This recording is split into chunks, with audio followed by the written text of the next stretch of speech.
Hi, my name is Daniel Ray. I am a staff apologist with Watchman Fellowship, and I'm here to talk to you today about who defines street epistemology. Right now, in my experience, it seems to be defined however anyone chooses to define it. When I have offered critiques of SE, I have been told that SE has no pope or set of doctrines. Many are quick to tell me that I'm wrong about SE and or that I simply don't understand it. No one in the street epistemology movement has completely repudiated this book, despite its title. Written in 2013 by atheist and philosopher Peter Boghossian, called A Manual for Creating Atheists, this is the book the term street epistemology comes from. I'm told by many street epistemology practitioners that they have moved past this book. It is difficult to get a clear answer about what SE is and is not. I have been told that the coming modules will clear up the confusion, and we'll talk about the modules here in just a second. So here's what I discovered in my looking around. All of the following that you are about to see is public information. Street Epistemology International was filed as a 501c3 by Anthony Magnabosco in 2019 in San Antonio, Texas. This is from the IRS website. It is the tax-exempt acceptance letter to Street Epistemology International. And as you can see, Anthony Magnabosco is the chief officer of SEI, according to the IRS.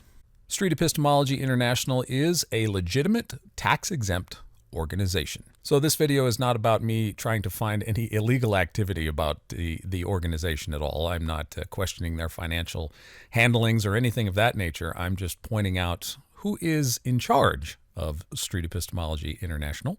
Anthony is the principal officer of SEI, according to the IRS. 2019 was the first year of filing the 990 with the IRS, and as you can see, there is Anthony's name listed in the filing.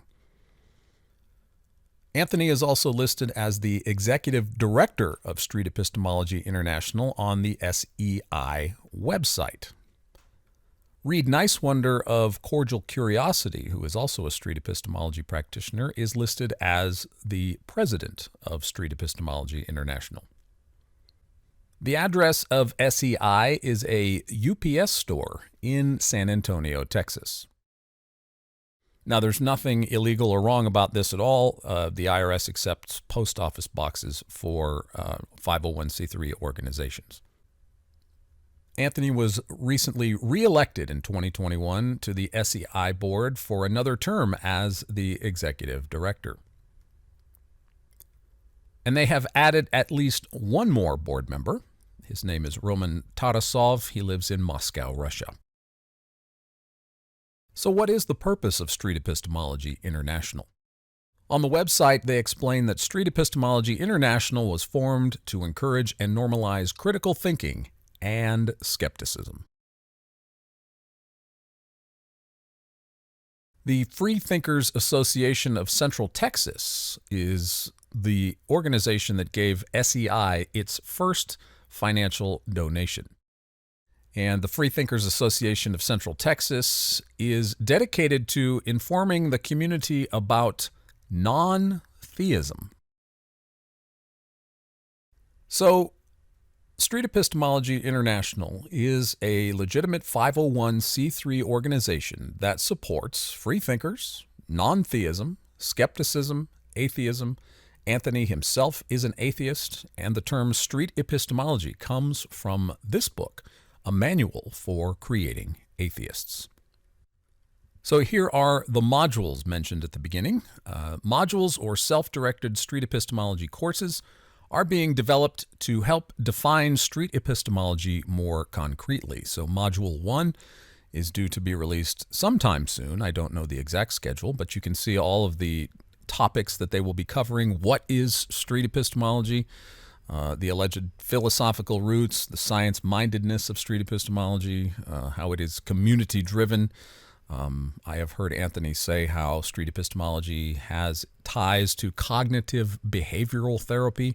I've seen that in Peter Boghossian's books. And then Module 1 will address criticisms of street epistemology. Is SE atheist evangelism? Is SE manipulative? Does it avoid facts? Are people who practice street epistemology unqualified to do what they do? Is it unnatural? All of these things are going to be defined in Module 1. They have an entire module on ethics. This will be module number 6. So in the ethics module, they will be discussing things like truth, disclosing your position to the people you interview, disclosing your goals, many other things like this. But I wonder, in the creation of this ethical module, what is the foundation for these ethical concerns if this is a movement largely predicated upon atheism? So the big question is, who is defining all of these things? Well, on the SEI website, there is this post where it says the self-directed course me and others have been working on since October of 2020 is really coming along. And Module 1, as we just saw, is going to attempt to define what street epistemology is. The blog post says that we'd love to crank these out faster, but our team is small and maxed out. So who is the me here? Well, that's Anthony Magnabosco.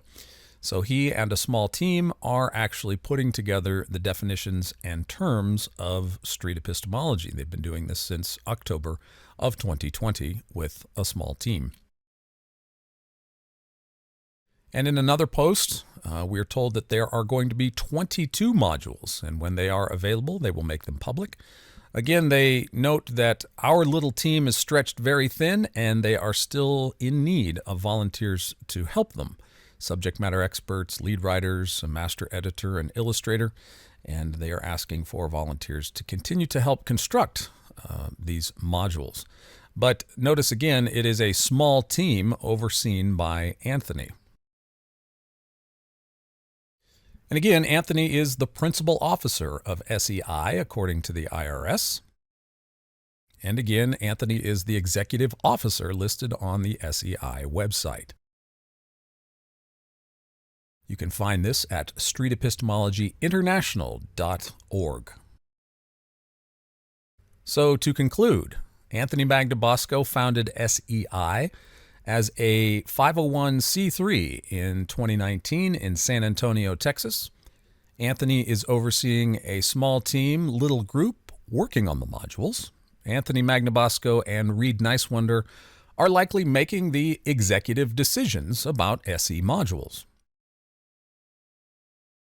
So the questions are, will these definitions be enforced, especially the ethics, and if so, how? Will others be able to define SE however they wish? Are street epistemology practitioners going to accept the definitions of SE?